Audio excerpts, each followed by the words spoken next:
আজ একটা নতুন রেসিপি শেয়ার করছি, যেটা হচ্ছে ভেজ ম্যায়ো স্যান্ডউইচ। তো এটা আমি সকালে ব্রেকফাস্টের জন্য প্রিপেয়ার করেছিলাম। তো প্রথমে নিয়েছি গাজর, ক্যাপসিকাম, শসা, পেঁয়াজ কুচি আর সামান্য একটু লঙ্কা। তারপর একটু নুন আর ব্ল্যাক পেপার আর একটু মেয়োনিজ দিয়ে মেখে নিয়েছি।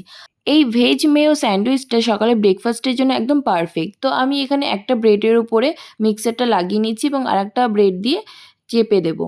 এবং তারপরে আমি বাটার লাগিয়ে নেবো একটা সাইডে, এবং একটা সাইড আগে ভালো করে সেঁকা হয়ে গেলে তারপরে অপোজিট সাইডে আমি বাটারটা লাগিয়ে নিচ্ছি। তো চলো গ্রিল করা যাক। প্রথমে আমি স্যান্ডউইচ গ্রিলটা একটু প্রিহিট করে নেব। দেন স্যান্ডউইচে এক সাইড গ্রিল করা হয়ে গেলে আমি অপোজিট সাইডটা ঘুরিয়ে নিয়ে তারপরে আবার একটু সামান্য বাটার লাগিয়ে নিচ্ছি।